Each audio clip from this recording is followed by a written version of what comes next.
This morning's scripture lesson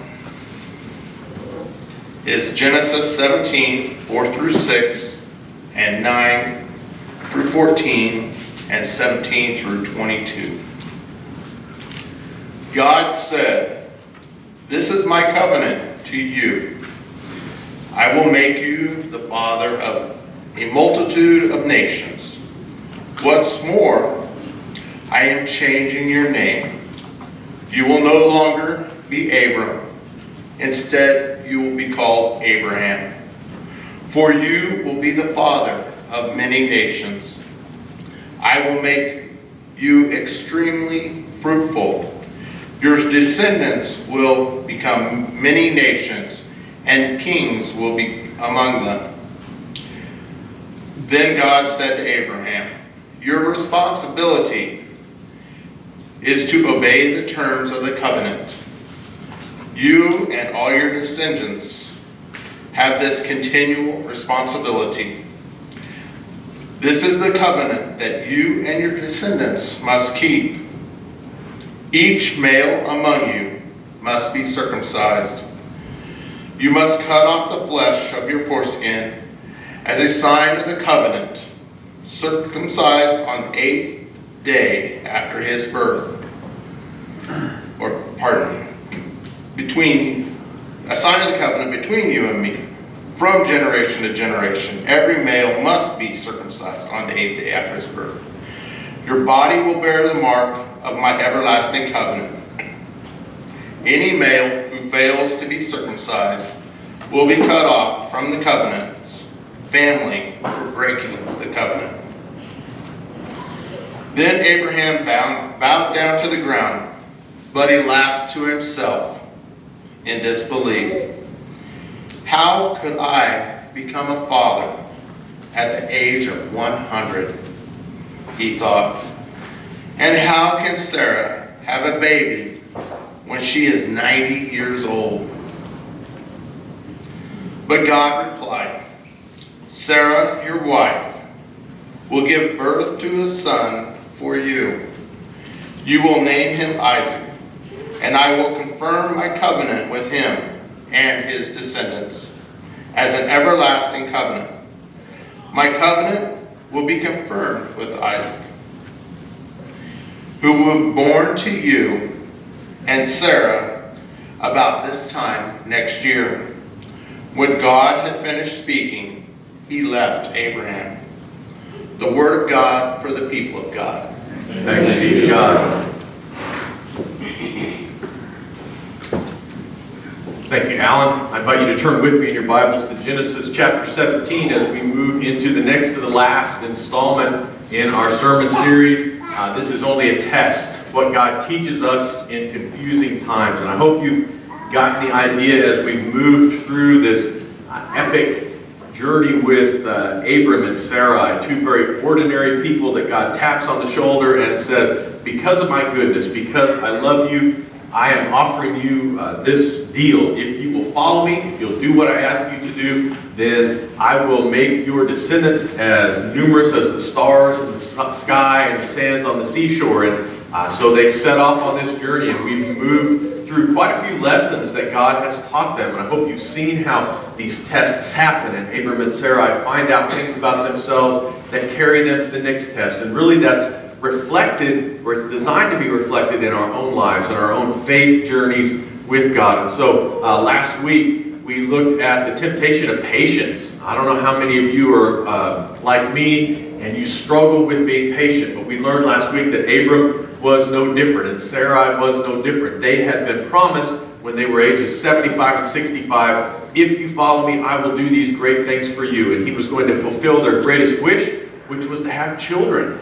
And so they set out, and we know that for somewhere between the next 10 and 12 years, they're doing what God has asked them to do, and yet there is no baby. And so Sarai, in her desperation, makes this offer to Abram and says, "It's obvious that I can't have a child. God doesn't want me to have children, so take my servant girl Hagar instead." And Abram, because of his own problems with being patient, takes her up on the offer, and they have this child named Ishmael, and that causes way more problems than it solves, as we learned. And so last week's one-sentence sermon was that impatience in their life and in our lives is a symptom of spiritual issues, and those issues have to be corrected before we can move forward. And so one of the things I hope you got from last week's sermon was that sometimes God has promised us things. Sometimes we look at promises that God gives us in His Word and we wonder, why hasn't that come true yet? And it's because there are spiritual issues within us that must be corrected before we can realize those particular blessings. And so last week we learned about these 3 temptations that come with waiting on God's timing. We learned that waiting tempts me to do it myself. We learned that waiting tempts me to mistreat others. And we learned that waiting tempts me to pull away from God. And so we see the fruits of not waiting, and time continues to pass. And so as the story picks up this week, Abram is now 99 and Sarai is now 89. And God comes back and says, okay, it's time to make this happen. Let's do a quick math lesson here. If Abram was 75 when God first made this promise to him, and now he's 99, how many years have gone by?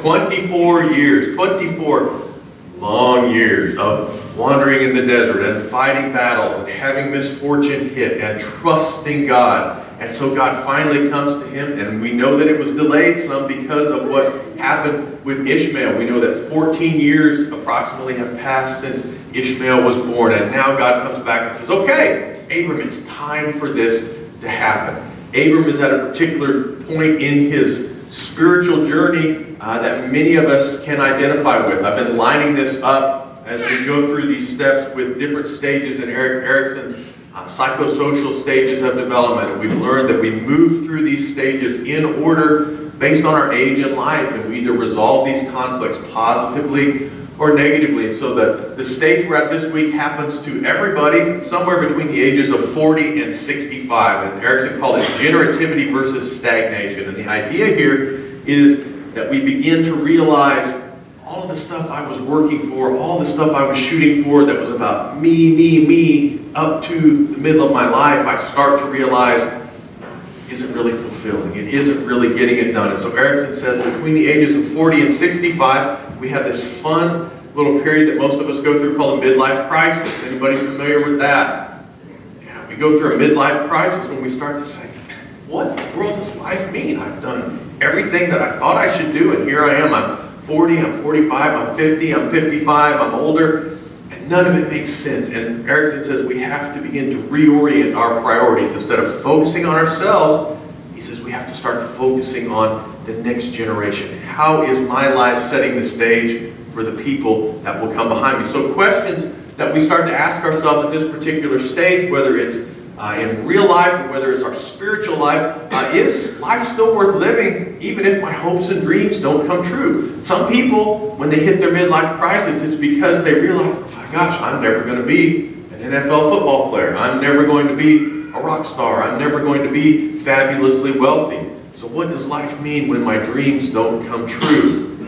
Another question, where do I find meaning in life outside of my work? As people come toward the end of this particular stage of life, they start to think about retirement, and maybe that's a choice they make, maybe it's a choice that's made for them, but they start to ask this question, who am I when I don't have to get up and go to work every day? Who am I when I'm not the boss, or I'm not this particular person in charge of this particular task? And then finally, the question we need to be asking, how can I leave the world a better place than I found it? And this is the question that God is moving Abraham toward this morning. Erikson says this, the only thing that can save us as a species is seeing how we're not thinking about future generations and the way we live. And that is so important in real life, but it's also extremely important in the life of the church. And that's kind of setting the stage for our next sermon series that we're going to be moving into, is how do we change our vision? How do we change our focus so that we can create a church that will be here for the generations that come to follow us? Foundational thought for this morning. Mature faith acknowledges who we have been so that God can rewrite the rest of the story. One of the things when my students have me in a class for the first time, and I'm usually pretty notorious, and so they already know this is coming, but it's my habit of quizzing them over the stuff that they're supposed to read. And so what I'll do that just maddens them to no end is that it'll be a Friday, and I'll say, okay, for Monday, read chapter 4 and what do you need to be prepared for on Monday first thing? And they'll go, a quiz.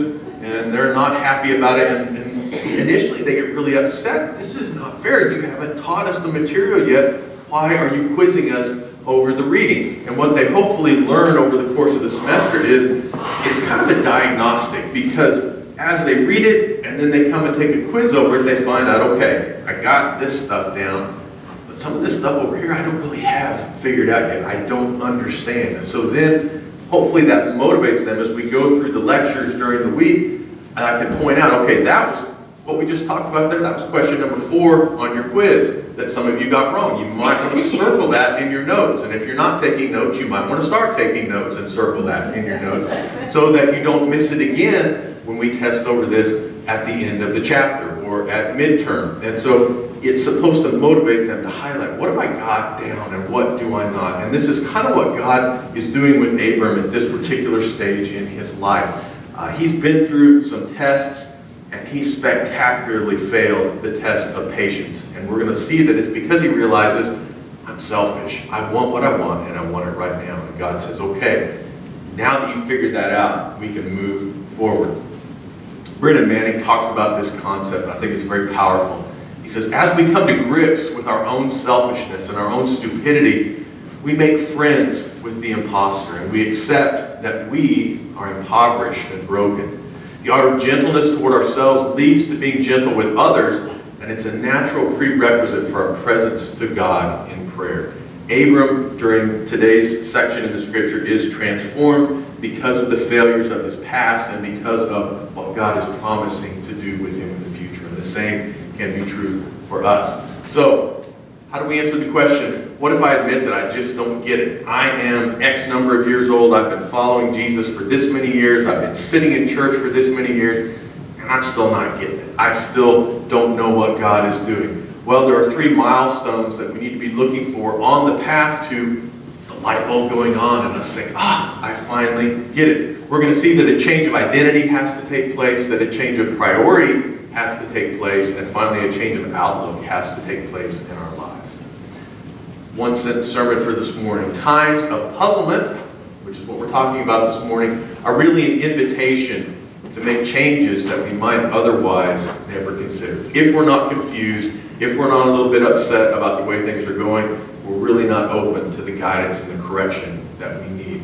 So we begin with the change of identity. We know that all of this time has passed, 14 years now since Ishmael was born, and God comes back to Abram and he says, okay, here's the new deal. I'm going to change your name, and it will no longer be called Abram, but instead you will be called Abraham, or father of many nations, for you will be the father of many nations. Last time I was home, or one of the times I was home recently, my parents were cleaning out some stuff, and they had this box of things that my grandfather had passed down to my father. And one of the things that we found in there was kind of interesting to me. It was from my great-grandfather, whom I never met, but he was a sheriff out in western Kansas, out of Barber County, the Medicine Lodge, and Lake City area. And one of the things that they had in there was this leather-bound book that had a lot of handwritten notations like the one in there. And I was asking my dad what that was, and he said, well, it's a brand book. And I said, what is that for? And so he was explaining to me that one of the main things that a sheriff at that time would get called in to do was settle disputes, because cattle, as we all know, are prone to wander out of their own pastures into other people's pastures, and there were disputes over, okay, are these cattle mine or are they yours? And so as you can see there in the picture, and I'm sure all of you are familiar, one of the tried and true ways that they learn to identify cattle and figure out, are they Barry's cattle or are they Harold's cattle, is you brand them, and you have a unique brand that you burn into the hide of that steer or that cow or that heifer or that calf, or whatever the case may be. And it's very difficult to alter that. And so my great-grandfather had this book that had all the brands for the different people written in it, so that when he got called in for a dispute, it was relatively easy to settle. You would just say, well, let's take a look at the brand. And you can get out the book and say, well, it looks like this to me, and whose name is next to that? That's who that particular group of cattle belongs to. Will Rogers famously said, you can always trust your neighbor, but make sure you brand your cattle, because people are dishonest. There is an unchangeable identity that goes along with that. So when God says to Abram, I'm going to change your name, the word here, Shem, in the Hebrew, this is what it actually means. It's a brand or a marking. Branding cattle did not originate in the United States in the 19th century or the 18th century. It actually began taking place in Egypt back around the time or a little before Abram. Before he lived, there was this practice of branding or marking cattle to show ownership. And so God is saying, I'm changing your brand. I'm changing your marking. You no longer belong to you. You no longer have this destiny that you've chosen for yourself, but instead you have one I've chosen for you. The name in the Hebrew culture is the essential reality of who someone is. And so when you change somebody's name, you're changing who they are. You're saying that there's a change that's taken place within them, in their destiny, and it's shown now in their name. We call them by their identity. What we're going to see here is, in our own lives, we wear many different labels. Some of you can think back to your school years, and you can remember names that people called you that weren't necessarily the names that your parents gave you, and some of them were not very complimentary, and you came to be known by that. And then later, as you move through life, maybe you have a nickname at work, maybe you have a pet name that somebody in your family gave you. But the point is that only God can change our identity, and that's because only God knows who we are ultimately created to be. What this is supposed to point out to us is that God's been sitting back and He's been watching the events of Abram and Sarai's lives unfold, and He has said, I know all this is going to happen, but eventually this is who you are. This is who you're going to be. You are going to be Abraham, the father of many nations. This idea is illustrated by John as he's writing in Revelation. He's writing this vision that he's given on the Isle of Patmos for the end time. And there's this vision that he's given in heaven as people are coming and they're receiving their eternal reward. And in Revelation 2:17, the angel who gives him this vision says, to everyone who is victorious, everyone who stays faithful to the end, I will give a white stone, and it will be engraved with a new name that no one understands except the one who receives it. In other words, as Skip Moen puts it, the name that you were given by someone else, by your parents at your birth, it's really just a part of a lifelong journey. And it's a journey toward the name that you will discover for yourself, the identity that God will reveal to you as you're faithful, as you make mistakes, and as you learn from those mistakes. To be rightly named is to do what it takes to change where we are going. This is what Abram is learning. This is what we need to learn from Abraham's story. Our name changes as we make the changes that we need to do to get going where we are supposed to be.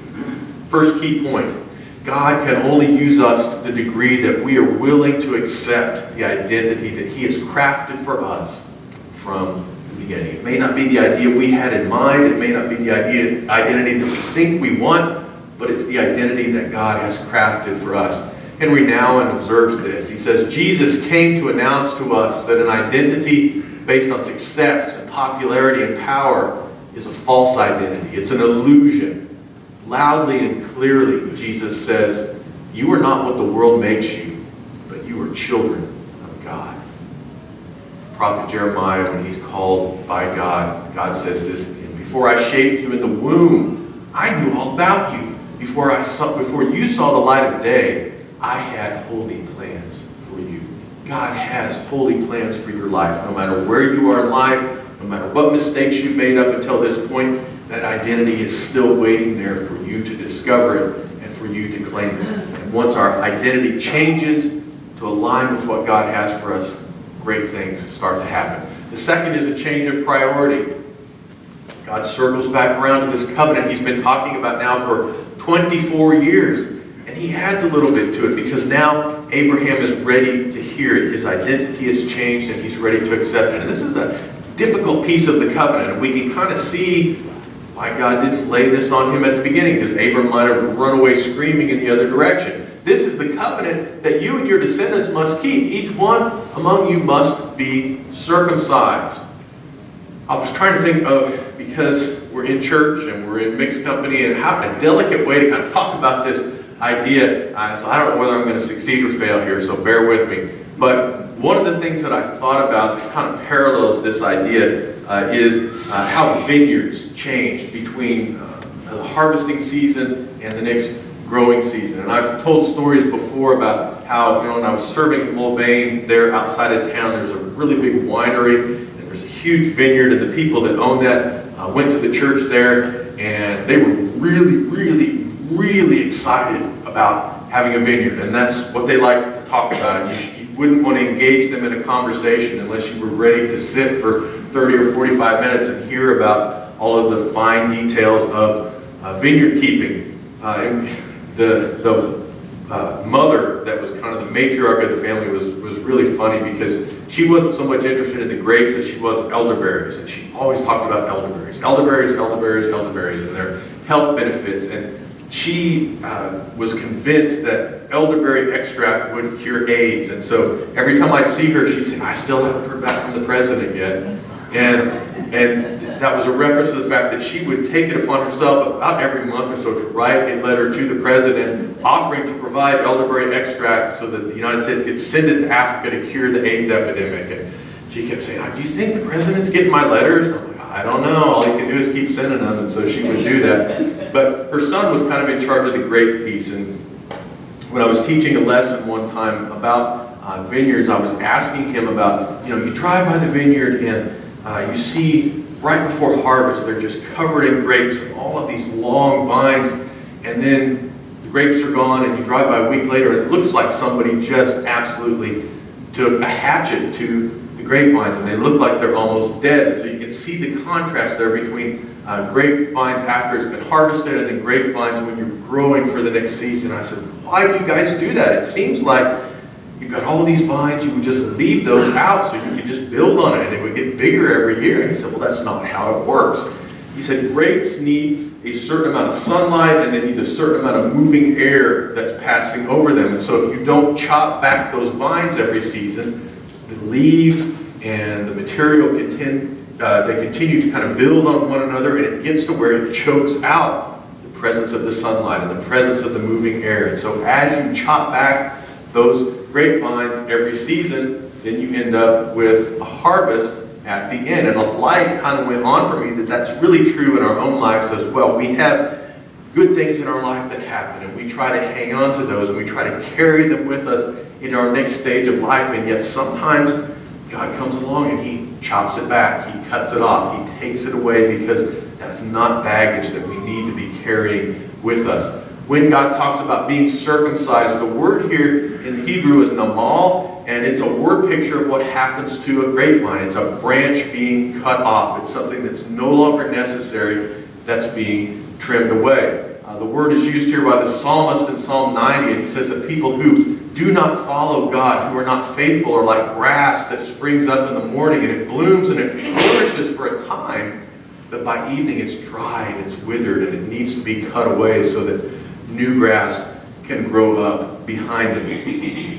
So think about this idea, is that Abram has this vision in his mind of having all of these offspring, and all of us have had biology, all of us have had life experience, and we know that there are certain anatomical parts that are involved in creating offspring, in having this next generation come along. So there's something that Abraham has been depending on throughout this entire 24 years to make this happen for him. And so imagine that God comes along and goes, "Okay, this is going to happen, but before you do, I want you to take a really sharp knife or a really sharp piece of flint, and I want you to do some surgery on that thing that you have been counting on to make this come true for you." Abraham's got to be thinking, this is it. I've lost my mind. I'm crazy. This cannot be true. And yet God is saying, do this, make it impossible, and that way when we know that it happens, it will be because I've made it happen. Michael Heisler, commenting on this particular passage, says that circumcision was a visible, continuous reminder that Israel owed its existence to Yahweh, who created them out of nothing. I want you to take the risk of creating a situation where my promises cannot come true so that I can take full credit for them coming true later on. And notice God doesn't just say, you as a 99-year-old man have to do it, and your 14-year-old son, and all the men in the camp, but every generation afterwards, thankfully, mercifully, on the 8th day, so they don't remember that experience later on, has to have this done too. And it's a reminder that you owe everything good that's happened in your life to me, that I bring miracles out of nothingness. Here's what I want you to think about, is that we all go through lots of different attempts at self-improvement during the course of our lives, whether it's trying to get a better education, get a better job, lose weight, get in shape, get a nicer car. Whatever the case may be, we make lots of attempts at improving our lives, but only God can bring about truly meaningful transformations. And that's because only God knows what has to be cleared away. Some of our greatest crises in life are God coming in and saying, okay, we've got to cut this off. We've got to clear it away so something greater can follow behind it. Second key point, God can only use us to the degree that we are willing to allow Him to rearrange our priorities so that they can match His eternal purposes. And sometimes that's very painful. Chuck Swindoll puts it this way. He says, my order of priorities reflects the level of my commitment to Christ. Whoever or whatever is in first place, if it isn't the Lord Jesus, is in the wrong place. Has to be cut away. Has to be thrown aside so that the light and the air of Jesus can touch that and bring about healing and bring about growth. Paul talks about this in Philippians 3. He says, I once thought these things were valuable. And he's referring to his education, to his status, to the person that he had made himself within the Jewish culture. I once thought these things were valuable, but now I consider them worthless. And the word he uses in the Greek here is actually a term for dung. He says it's just a pile of dung because of what Christ has done. He had to cut away those things from Paul so he could see what they truly were. Change of identity, change of priority. Finally, we have to have a change of outlook. Abraham does something really funny here, very strange here. It says that after God told him this, he bowed down to the ground, but inside he was laughing to himself in disbelief. There's an old saying that laughter is the best medicine, and like many old sayings, when we apply scientific investigation to it, we find out that there's some truth to that. Studies about laughter have shown that when we laugh, it triggers the body's relaxation response. It flushes out stress. Laughter also strengthens the immune system, strengthens our social connections. It can change our perspective about a given situation. We know that laughter decreases our stress hormone levels, and it can also release pain-relieving hormones. Mark Twain famously said that humanity has unquestionably one really effective weapon, which is laughter. Against the assault of laughter, nothing can stand. So laughter is a good thing, but what's really interesting about laughter, and I think what applies to this particular story, is we don't always have to fully understand what we're laughing about. You can see this anytime you see a little kid, and it reminded me of, in our Sunday school class, Juliana will hang out in there with us a lot of times, and I'll look at her because the group of adults will be laughing about something somebody said, and she'll be standing there looking around, and she just starts laughing too. And if she was able to express what was going on inside her head, you'd say, well, why are you laughing? I don't know. Everybody else is laughing, so it must be funny, right? I trust the adults around me. They're laughing, so I'll laugh too. And the same benefit comes even though she doesn't understand what she's laughing about. That's kind of what this passage is getting at. It says that Abraham laughed. The word here in the Hebrew is tzak, and it's where we get our name Isaac. It sounds like Isaac, and that's the name that God tells him he's going to give to his son. So he's telling him, name your son Laughter, to remind you of the transformation of outlook that took place on this day. The word means to be entertained. It means to jest or to play. The word is used in Psalm chapter 30, and you kind of get an idea of what the writer is telling us in this passage about Abraham here. The psalmist says, you've turned my mourning into joyful dancing. You've taken away my mourning and clothed me with joy. Why? For what purpose? That I might sing praises to you and not be silent. You see, Abram has spent his entire life making these attempts to predict what God's going to do, to control life's circumstances, and he's failed, and he's learned from these failures over time. And now he's finally understanding only God can take the pieces of this imperfect, sinful life that I have lived, and that my wife has lived, and that the people in my household have lived. And he, anyway, despite my mistakes, he's going to rearrange them in just the right way. And Abraham laughs in response to that.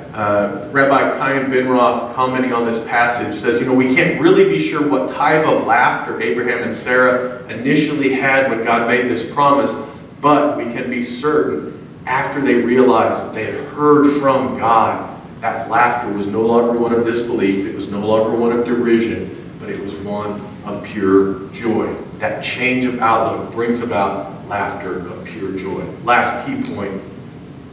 God can only use us to the degree that we are willing to adopt His perspective of our circumstances, and to the degree that we are willing to let go of our need to always be in control.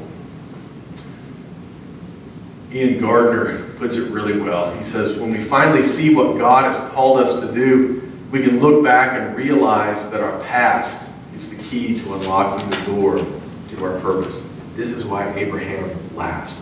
It finally all makes sense. The key goes into the lock, it clicks and it turns, and he sees that the door is about to open. It's a laughter of relief, it's a laughter of joy, it's a laughter that says, why did I ever doubt? I was so silly. The psalmist talks about this, Psalm chapter 2, and it begins, it asks the question, why do the nations rage? Why do the leaders of these nations plot and scheme against God? Why do they try so hard? And it answers, and it says, the one who rules in heaven laughs. The Lord scoffs at them. Just like the adults in the Sunday school class looking at the little child who's laughing, they laugh too. And they laugh because you don't get it now, but eventually you will get it. And you'll understand why this is funny. And life will start to make sense to you. And the same thing is true in our experience with God. 3 things to think about this week in conclusion. Question number 1, what new and greater identity does God have in mind for me? What is God pointing me to in the midst of these difficult circumstances in my life? And am I willing to accept that new identity? Number 2, which of my priorities are in conflict with God's? And am I willing to have them changed? And finally, what areas of my life are still under my control? What things am I holding tight to myself and saying, God, you can have all this, but I'm hanging on to this. And am I willing to finally trust God and let it go?